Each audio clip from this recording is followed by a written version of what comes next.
ప్రభువైన యేసుక్రీస్తు నామములో మీకు నా వందనములు. కీర్తనలు 127:3లో దేవుడు బిడ్డల గురించి ఇలా వాగ్దానం చేస్తున్నాడు.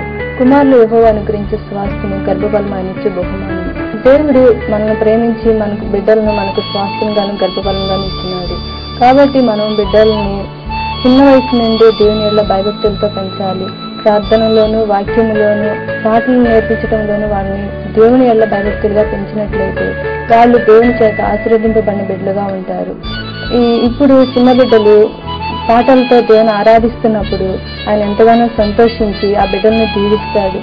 ఇప్పుడు ఇద్దరు చిన్న బిడ్డలు మీ మధ్య నిలబడి పాటలు పాడుతూ ఉండగా, దేవుని ఆరాధిస్తూ మహింపరుస్తూ ఉండగా మనము చూసి ఆనందించి దేవుని మహింపరుస్తాం. ముందే తెలుకోడి కోయక ముందే లేచినాడు యేసు దేవుడు, సమాధి గుండా చేల్చినాడు ముచ్చవు చేడు, సమాధి గుండా చేల్చినాడు ముచ్చవు. యేసుక్రీస్తు నామములో మీ అందరికీ వందనాలండి. ఈ రోజున మరణములు విరిచిన యేసు అనే అంశం మీద దేవుని యొక్క వాక్యం మనం ధ్యానించుకోబోతున్నాం. యేసుక్రీస్తు ప్రభువారు ఈ లోకంలో శరీరధారిగా జన్మించిన తరువాత ఆయన మరణించి తిరిగి లేచిన దినముగా ఈ దినం ఉందండి. చరిత్రలో ఈ దినం చాలా గొప్ప సంతోషకరమైన దినంగా ఉంది, చాలా ప్రాముఖ్యమైన దినముగా కూడా ఉంది. ఈ ఈస్టర్ పండుగను ప్రపంచవ్యాప్తంగా అందరూ జరుపుకుంటున్నారు. ప్రియులారా, యేసుక్రీస్తు ప్రభు మరణము గెలిచి తిరిగి లేచిన దినముగా ఈ దినము ఒక గొప్ప సంతోషాన్ని తెచ్చిన దినముగా మనందరికీ ఉంది.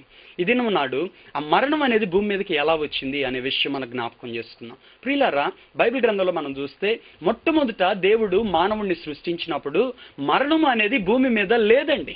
మానవుణ్ణి దేవుడు సృష్టించినప్పుడు ఏదేను తోటలో సకల ఫలములు ఇచ్చే వృక్షములు ఇచ్చాడు దేవుడు, అన్ని కావలసినవన్నీ ఇచ్చాడు. మానవునికి దేవుని మహిమను కూడా ఇచ్చాడండి. మరణం మాత్రము దేవుడు ఇవ్వలేదండి. జీవవృక్ష ఫలములు ఇచ్చాడండి మానవుడికి. అవి తిని నిరంతరము జీవించడం దేవుని చిత్తం. అయితే ఆదాము ఎప్పుడైతే దేవుని మాటను మీరాడో, ఆజ్ఞను మీరుట ద్వారా మరణం భూమి మీద ప్రారంభమైంది. ప్రియులారా, దేవుని మహిమ కోల్పోయాడు, మరణం భూమి మీద ప్రారంభమైంది. ఆదాము తినవద్దన్న పండు తిన్న దినమున మొదలుకొని నేటి దినము వరకు కూడా ఈ భూమి మీద ఈ మరణం అనేది అలాగూ మనం చూస్తూ ఉన్నాం. ప్రియులారా, ఈ రోజున కూడా భూమి మీద పుట్టిన ప్రతి మానవుడు మరణించక తప్పదు. బైబిల్ గ్రంథంలో మనం చూస్తే ఆ మనుష్యుని ద్వారా, ఒక్క మనుష్యుని ద్వారా మరణం భూమి మీదకి వచ్చినట్లుగా రోమీలకు రాసిన పత్రిక 5వ అధ్యాయం 12వ వచనంలో రాయబట్ట మనం చూడగలం. ఒక మనుష్యుని ద్వారా పాపము, పాపము ద్వారా మరణము లోకములో ఎలాగూ ప్రవేశించెనో మనుషులందరూ పాపం చేసినందువలన మరణం అందరికీ సంప్రాప్తమాయెను అని రాయబట్ట మనం చూస్తామండి. పాపం చేసిన ఒక్క మనుషుడు, మరణం మాత్రం లోకంలో మనుషులందరికీ వచ్చింది. ప్రియులారా, ఎందుకు ఇలా వచ్చింది అంటే రోమీలకు రాసిన పత్రిక 6వ అధ్యాయం 23వ వచనంలో చూస్తే పాపము వలన వచ్చు జీతము మరణము. రోమీలకు రాసిన పత్రిక 3వ అధ్యాయం 23వ వచనం చూస్తే ఏ భేదము లేదు, అందరూ పాపము చేసి దేవుడు అనుగ్రహించు మహిమను పొందలేకపోతున్నారు. 1వ కొరింథీయులకు రాసిన పత్రిక 15వ అధ్యాయం 56వ వచనం చూస్తే మరణపు ముళ్ళు పాపము అని వ్రాయబట్ట మనం చూడగలుగుతాం. ప్రియులారా, ఇదే ఇంగ్లీష్ ట్రాన్స్లేషన్లో ఎలాగ రాయబడింది అంటే death gets its power from sin. ఏ వ్యక్తిలో అయితే పాపం ఉంటుందో ఆ వ్యక్తి నుండి మరణమునకు కావాల్సిన శక్తి వస్తుంది. ఆదాము పాపం చేయటం ద్వారా ఆ పాపపు స్వభావం మానవులందరిలోనికి వచ్చింది. ఈ దినమున చిన్నలు మొదలుకొని వృద్ధుల వరకు ప్రతి ఒక్క వ్యక్తి ఏదో ఒక పాపం చేస్తూనే ఉన్నాడండి. ఆ పాపము ద్వారా మరణం ఈ దినాన ప్రతి ఒక్క మానవుడికి కూడా వచ్చిందండి. ప్రియులారా, అసలు ఈ మరణం మానవునికి ఎక్కడ ఉంటుంది అనేది కూడా బైబిల్ గ్రంథం చెప్తుందండి. బైబిల్ గ్రంథంలో మనం చూస్తే లూకాసు వార్త 1వ అధ్యాయం 79వ వచనం చూస్తే చీకటిలోను మరణ ఛాయలోను కూర్చుండు వారికి వెలుగిచ్చుటకు అనే మాట మనం చూస్తామండి.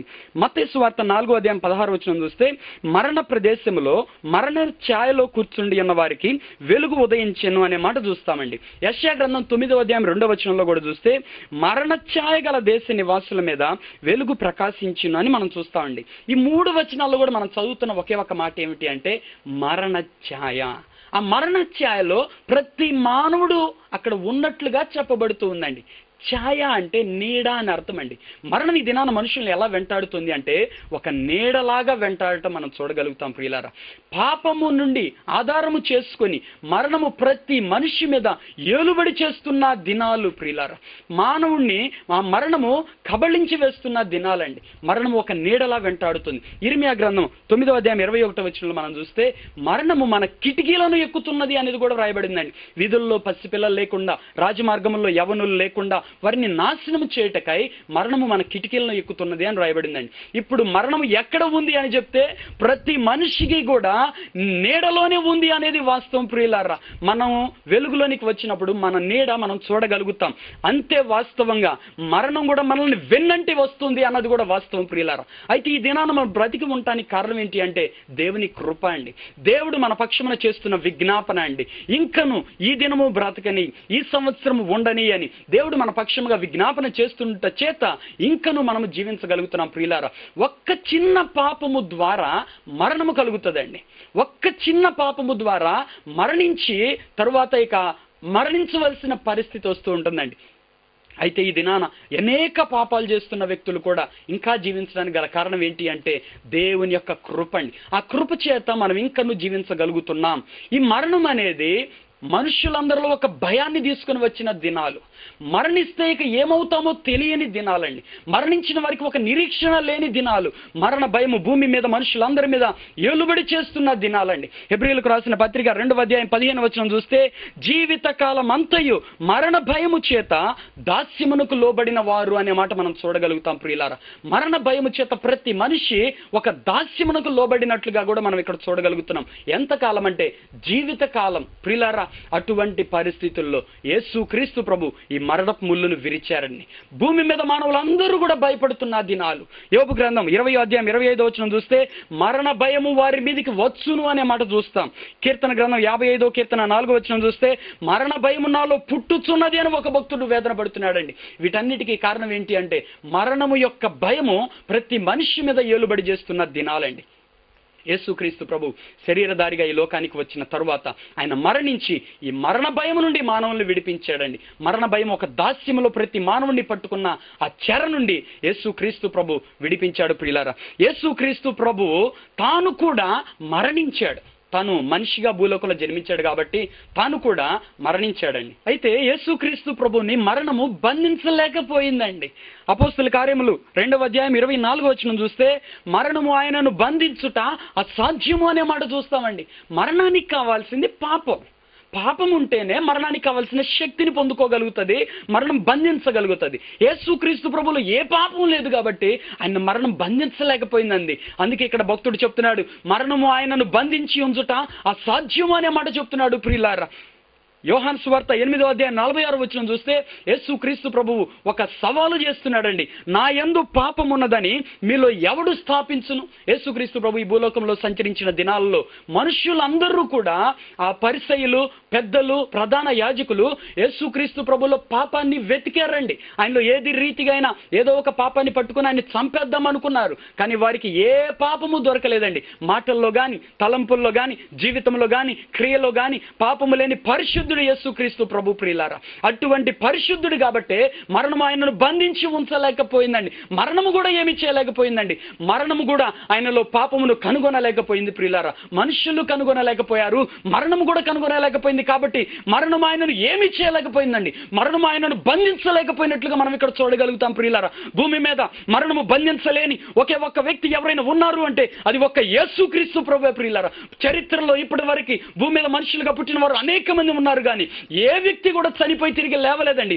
మరణము ఏ వ్యక్తిని విడిచిపెట్టలేదు ప్రియులారా. ప్రతి ఒక్క వ్యక్తి మరణములో బంధించబడ్డాడు. అయితే యేసుక్రీస్తు ప్రభుని మాత్రం మరణం బంధించలేకపోయిందంటండి. ఎంత అద్భుతమైన రక్షకుడు ప్రియులారా. మనం యేసు ప్రభు గురించి ఒక ఎంత గొప్పగా సంతోషించగలిగే విషయం ప్రియులారా ఇది. అయితే ప్రియులారా మరణము జయించిన యేసుక్రీస్తు ప్రభు మన కొరకై ఆ జయాన్ని సంపాదించాడు. ఆయన కొరకు ఆయన ఏమీ చేయలేదండి. భూమి మీద ఆయన పుట్టిన, మరణమును గెలిచిన, తిరిగి లేచిన అది ఎవరి కొరకు అంటే ప్రియులారా నీ కొరకు, నా కొరకు. యేసుక్రీస్తు ప్రభు చనిపోయినప్పుడు ఆయన చరిత్ర అయిపోయింది అనుకున్నారు. ఇక మనుషులందరూ తీసుకువెళ్ళిపోయి ఆయన సమాధిలో పెట్టేశారు. సమాధిలో పెట్టి సమాధికి అడ్డంగా ఒక రాయిని పెట్టారు, సంఖ్యలతో బంధించారు, ముద్ర వేశారు, సైనికులు కాపలాగా నిలబడ్డారు. కానీ ప్రియులారా, యేసుక్రీస్తు ప్రభుని ఏ కాపలా ఆపుతుంది? ఆయన శక్తి ముందు మానవుని శక్తి ఎంత? ఆయన జ్ఞానం ముందు మానవుని జ్ఞానం ఎంత? ఎవరు ఆయనకు ఎదురుగా నిలబడగలుగుతారు? యేసుక్రీస్తు ప్రభు తిరిగి లేవకుండా చేయడం కోసం మానవులు చేయని ప్రయత్నం లేదండి. వారంతటా వారు ఎన్నో ప్రయత్నాలు చేశారు, కానీ ఏమీ చేయలేకపోయారు. ప్రియులారా, పెద్ద బండరాయి అడ్డం ఉన్న, సంఖ్యలతో బంధించిన, సైనికులే కాపలా ఉన్న, సరిగ్గా యేసు ప్రభు తిరిగి లేచే సమయం ఆసన్నమైనప్పుడు ప్రియులారా, పరలోకం నుండి దేవుని దూత దిగి వచ్చాడు. హల్లెలూయా! దేవుని దూత దిగి వచ్చినప్పుడు దేవుని దూత యొక్క మహిమ ఆ సమాధిని తాకుతూ ఉండగా సంఖ్యలు తెగిపోయినాయి, ముద్రలు పగిలిపోయినాయి, పెద్ద బండరాయి దొరిలిపోయింది. ప్రియులారా, దేవదూత అంట ఆ రాయిని బొర్లించి రాతి మీద కూర్చుండేను అనే మాట చూడగలుగుతాం. ప్రియులారా, సైనికులైతే ఇంకా ఆ దేవుని దూత యొక్క మహిమను, ప్రకాశమును చూడలేక చచ్చిన వారి వలె పడిపోయారంటండి. ఎంత గొప్ప అద్భుతం ప్రియులారా! ఆయనను తిరిగి లేపకుండా చూడాలి అని అనేక మంది ప్రయత్నాలు చేశారు, కానీ ఎవరు ఆపలేకపోయారు. అయితే ప్రియులారా, దేవుని సమయంలో దేవుడు తప్పకుండా తన చెప్పిన మాట నెరవేరుస్తాడు అనేది దీనికి రుజువు. దాన్ని ఎవరు ఆపలేరు అనేది వాస్తవం. ప్రియులారా, అయితే యేసుక్రీస్తు ప్రభు తిరిగి లేచినప్పుడు అది గొప్ప సంతోషకరంగా మారింది. యేసుక్రీస్తు ప్రభు చనిపోయినప్పుడు అంటండి, ఆయన మరణము వాకిటి దగ్గరకు వెళ్ళాడంట. మరణము ప్రతి మనిషి రాగానే మరణం ప్రతి మనిషిని మింగేస్తుంది, బంధించేస్తుంది. ఇప్పుడు యేసుక్రీస్తు ప్రభువు మరణపు వాకిటి దగ్గరికి రాగానే మరణం ఏమి చేయలేక ఇలా చూస్తా ఉందంటండి. యేసుక్రీస్తు ప్రభు ఇప్పుడు నోరు తెరిచాడు, మరణము ఆయన కడుపులోకి వెళ్ళిపోయింది. విజయమందు మరణము మృంగివేయబడును అనే మాట బైబిల్ గ్రంథంలో వ్రాయబడిందండి. హల్లెలూయా! మరణము ప్రతి మనిషిని మిరింగివేయగలిగింది, కానీ యేసుక్రీస్తు ప్రభు ముందు మాత్రం మోకరించిందండి.